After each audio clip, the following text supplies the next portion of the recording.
কংগ্ৰেছ দলে এটা টিম বনাইছে আৰু টিমটোক সোণাপুৰলৈকে পঠাইছে আৰু তেখেতলোকে দিছে যে বেআইনীভাৱে উচ্ছেদ কৰা বুলি তেখেতলোকৰ এই অৰ্ডাৰটোত লেখা আছে। মই আপোনালোকক দি দিব পাৰিম।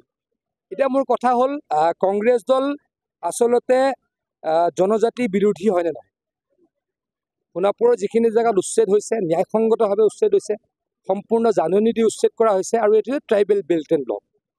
কোনো ট্ৰাইবেল বেল্ট এণ্ড ব্লকত সন্দেহযুক্ত মানুহ থাকিব নোৱাৰে আৰু অসমৰ এইটো বহু বছৰৰ প্ৰায় দেশ স্বাধীন হোৱাৰ পাছৰ পৰা এইটো এটা নিয়ম।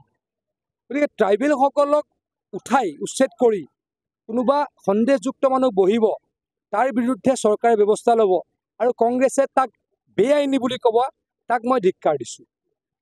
আৰু কংগ্ৰেছ দল যে জনজাতি বিৰোধী, তাৰ কাৰণে মই তেখেতলোকক ন্যূনতম যদি অলপ তেখেতলোকৰ জ্ঞান আছে বা তেখেতলোকৰ জনজাতিসকলৰ প্ৰতি যদি ন্যূনতম মৰম আছে, তেখেতসকলে কংগ্ৰেছ দলৰ নেতাসকলে অসমৰ জনজাতীয় ব্যক্তিসকলক এই যি অপমান কৰিছে তাৰ কাৰণে তেখেতলোকক ক্ষমা খুজিবলৈকে মই অনুৰোধ জনাইছোঁ।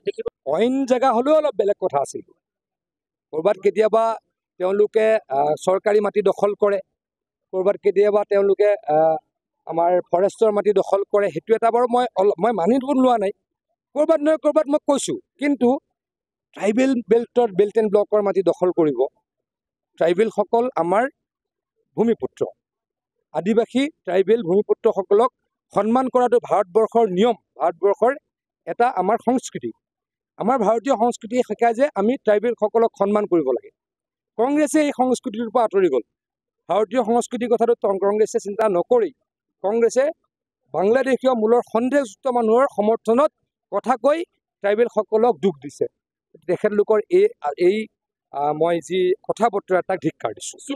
কংগ্ৰেছ দলে এটা টিম বনাইছে আৰু টিমটোক সোণাপুৰলৈকে পঠাইছে আৰু তেখেতলোকে দিছে যে বেআইনীভাৱে উচ্ছেদ কৰা বুলি তেখেতলোকৰ এই অৰ্ডাৰটোত লেখা আছে। মই আপোনালোকক দি দিব পাৰিম। এতিয়া মোৰ কথা হ'ল কংগ্ৰেছ দল আচলতে জনজাতি বিৰোধী হয়নে নহয়? সোণাপুৰৰ যিখিনি জেগাত উচ্ছেদ হৈছে ন্যায়সংগতভাৱে উচ্ছেদ হৈছে, সম্পূৰ্ণ জাননী দি উচ্ছেদ কৰা হৈছে আৰু এইটো ট্ৰাইবেল বেল্ট এণ্ড ব্লক। কোনো ট্ৰাইবেল বেল্ট এণ্ড ব্লকত সন্দেহযুক্ত মানুহ থাকিব নোৱাৰে আৰু অসমৰ এইটো বহু বছৰৰ প্ৰায় দেশ স্বাধীন হোৱাৰ পাছৰ পৰা এইটো এটা নিয়ম। গতিকে ট্ৰাইবেলসকলক উচ্ছেদ কৰি কোনোবা সন্দেহযুক্ত মানুহ বহিব, তাৰ বিৰুদ্ধে চৰকাৰে ব্যৱস্থা ল'ব আৰু কংগ্ৰেছে তাক বেআইনী বুলি ক'ব, তাক মই ধিক্কাৰ দিছোঁ। আৰু কংগ্ৰেছ দল যে জনজাতি বিৰোধী, তাৰ কাৰণে মই তেখেতলোকক ন্যূনতম যদি অলপ তেখেতলোকৰ জ্ঞান আছে বা তেখেতলোকৰ জনজাতিসকলৰ প্ৰতি যদি ন্যূনতম মৰম আছে, তেখেতসকলে কংগ্ৰেছ দলৰ নেতাসকলে অসমৰ জনজাতীয় ব্যক্তিসকলক এই যি অপমান কৰিছে তাৰ কাৰণে তেখেতলোকক ক্ষমা খুজিবলৈকে মই অনুৰোধ জনাইছোঁ। অইন জেগা হ'লেও অলপ বেলেগ কথা আছিল। ক'ৰবাত কেতিয়াবা তেওঁলোকে চৰকাৰী মাটি দখল কৰে, ক'ৰবাত কেতিয়াবা তেওঁলোকে আমাৰ ফৰেষ্টৰ মাটি দখল কৰে, সেইটো এটা বাৰু মই মানি লোৱা নাই। ক'ৰবাত নহয় ক'ৰবাত মই কৈছোঁ, কিন্তু ট্ৰাইবেল বেল্ট এণ্ড ব্লকৰ মাটি দখল কৰিব, ট্ৰাইবেলসকল আমাৰ ভূমিপুত্ৰ, আদিবাসী ট্ৰাইবেল ভূমিপুত্ৰসকলক সন্মান কৰাটো ভাৰতবৰ্ষৰ নিয়ম, ভাৰতবৰ্ষৰ এটা আমাৰ সংস্কৃতি। আমাৰ ভাৰতীয় সংস্কৃতিয়ে শিকায় যে আমি ট্ৰাইবেলসকলক সন্মান কৰিব লাগে। কংগ্ৰেছে এই সংস্কৃতিটোৰ পৰা আঁতৰি গ'ল।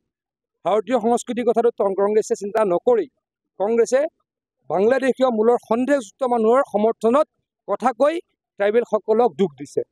তেখেতলোকৰ এই মই যি কথা বতৰা তাক ধিক্কাৰ দিছোঁ।